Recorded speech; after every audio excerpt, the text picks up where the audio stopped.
Hello नमस्कार दोस्तों। मेरा नाम सूरज है और आज हम लोग छत्तीसगढ़ की मिट्टियों को देखने वाले हैं। आज हम देखेंगे छत्तीसगढ़ में कौन कौन सी प्रकार की मृदा पाई जाती हैं, उनका विस्तार कहाँ कहाँ पे है और वहाँ पे कौन कौन सी क्षेत्रीय मृदाएं भी पाई जाती हैं, उन सबको हम विस्तार से देखने वाले हैं। तो चलिए हम देखते हैं सॉइल ऑफ छत्तीसगढ़। ठीक है, बात करें हम छत्तीसगढ़ में मृदा की, तो जैसा कि आपको पता है छत्तीसगढ़ का मैप की हम बात करें तो कुछ ऐसा ही आपको देखने को मिलता है छत्तीसगढ़। और आपको पता है कि जो दक्षिण भाग है वहाँ पे पठारी क्षेत्र पूरी तरीके से है, उत्तर पहाड़ी क्षेत्र है, यहाँ पे पाट प्रदेश है और साइड्स में किनारों पर भी आपको पठार और पहाड़ देखने को मिलते हैं और मध्य क्षेत्र में आपको मैदानी क्षेत्र देखने को मिलता है। तो आप देख सकते हैं कि छत्तीसगढ़ कितनी भिन्नता लिए हुए है अपनी प्राकृतिक रूप में, तो जिस कारण से वहाँ पे मृदा में भी वो भिन्नता देखने को मिलती है और वहाँ पे बहुत सारी प्रकार की मृदा हमें उन क्षेत्रों में देखने को मिलती हैं।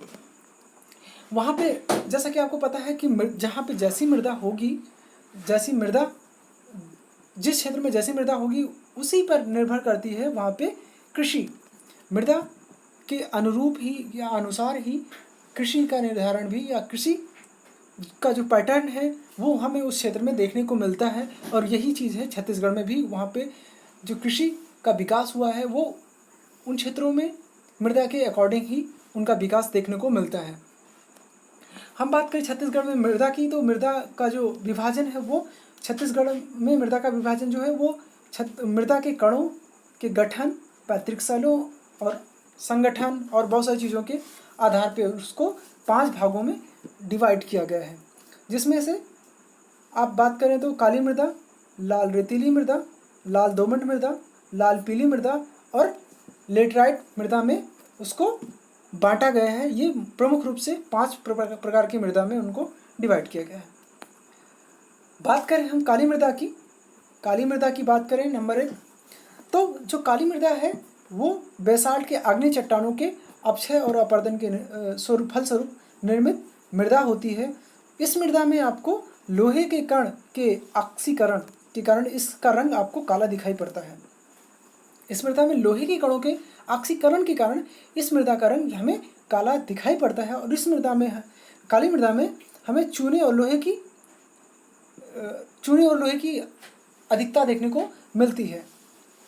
इस मृदा की जो सबसे बड़ी विशेषता है वो जल धारण करने की क्षमता है और इस क्षेत्र में हमें सिंचाई की कम आवश्यकता होती है, यानी कि हमें अधिक सिंचाई की आवश्यकता इन क्षेत्रों में नहीं होती क्योंकि इनमें जल धारण क्षमता अच्छी अधिक होती है। इसलिए इन क्षेत्रों में सिंचाई कम भी होगी तो तब भी हम कृषि का अच्छा उत्पादन ले सकते हैं। और इन काली मृदा में की बात करें तो इसमें होने वाले फसलों की बात करें तो उसमें आपको गेहूँ, कपास, चना, तिलहन, सोयाबीन आदि फसलें इनमें आसानी से उगाई जा सकती हैं और उगाई जाती हैं इन क्षेत्रों में।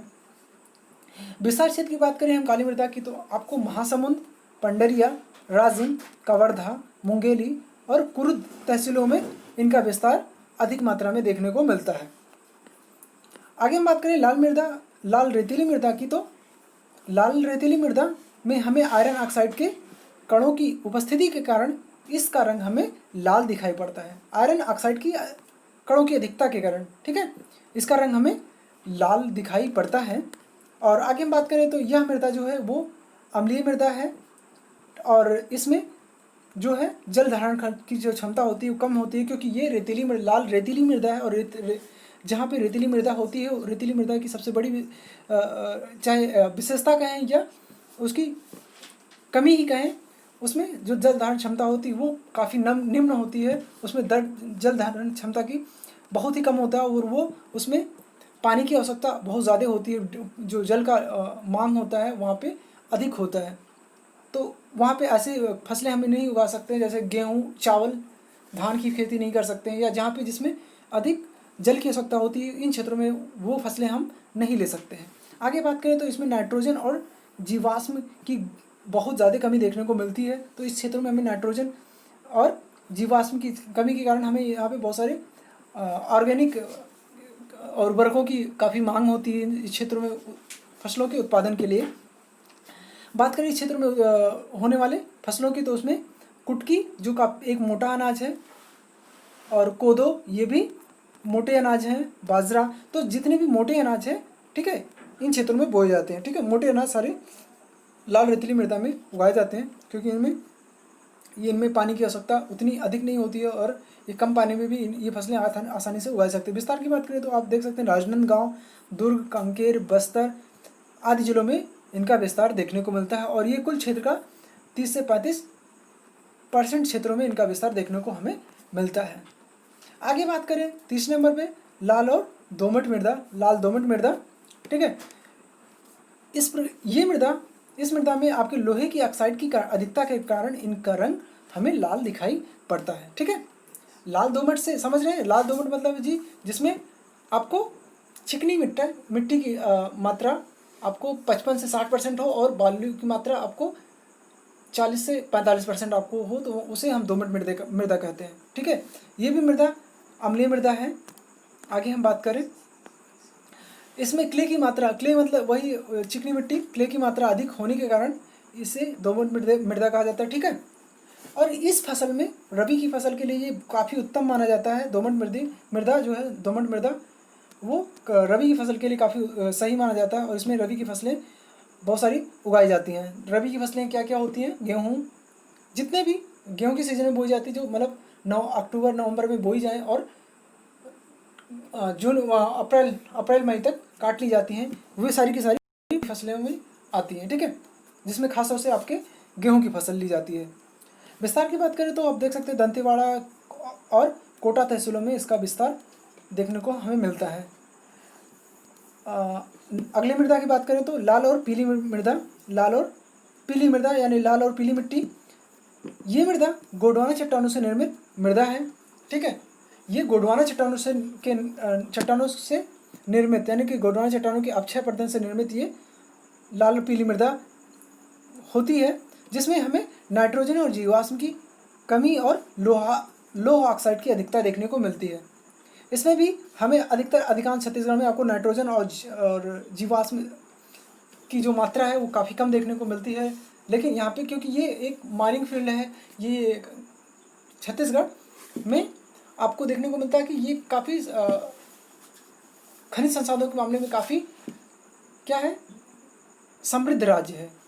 तो यहाँ पे हर क्षेत्र में कहीं ना कहीं खनिज, लोह अयस्क और बहुत से खनिज पाए जाते हैं। तो उसका जो जिस प्रकार की शैलियाँ होती हैं उनका अंश भी उस मृदा में हमें दिखाई पड़ जाता है। तो इस कारण से यहाँ पे लोह अयस्क ऑक्साइड अधिकांश चट्टानों में इसकी अधिकता देखने को मिलती है हर मृदा में। बात करें हम इसके फेरिक ऑक्साइड के जल योजक के कारण इस मृदा का रंग हमें पीला दिखाई पड़ता है। इस मृदा में फेरिक ऑक्साइड होने के कारण जब ये जल के साथ अपक्रिया करके ये पीले रंग में दिखाई पड़ता है। और ये मृदा की बात करें तो हम ये धान की खेती के लिए काफ़ी अधिक उपयुक्त माना जाता है, और ये काफ़ी उपजाऊ होता है। यानी कि मध्य छत्तीसगढ़ में ये इसी प्रकार की मृदा अधिकांशतः हमें देखने को मिलती है, और ये 60% क्षेत्र में छत्तीसगढ़ में मिलती है। तो देख सकते हैं कि 60% बहुत बड़ा भूभाग हो जाता है। यानी कि मध्य क्षेत्र में सारे अधिकांश क्षेत्रों में छत्तीसगढ़ में हमें लाल और पीली मृदा देखने को मिलती है। ठीक है, तो इसमें बताने की तो ज़रूरत नहीं है कि फसल की बात करें तो हमें धान की खेती, इसमें जहाँ पे धान की खेती या जिसमें पानी लगते हों, यानी कि जल की सिंचाई की सुविधाएं, जहाँ पे जल धारण क्षमता भी अधिक होती है, तो जिसमें हम धान के लिए जल की अधिक आवश्यकता होती है तो धान हो जाएगा। और जो फसलें जिनमें पानी की आवश्यकता अधिक होती है तो उन फसलों को हम यहाँ पे उगा सकते हैं। लेकिन धान की खेती इस क्षेत्र में अधिक होती है, 2 या 3 फसलें भी यहाँ पे धान की उगाई जाती हैं। अगली मृदा बात करें, अंतिम मृदा लेटराइट मृदा है। इसमें हमें एल्युमिनियम और आयरन ऑक्साइड की उपस्थिति होती है। इस लेटराइट मृदा में एल्युमिनियम और आयरन ऑक्साइड की उपस्थिति हमें देखने को मिलती है। और यह मृदा जो है वो कंकड़ीली और जल ग्रहण क्षमता बहुत ही कम होती है।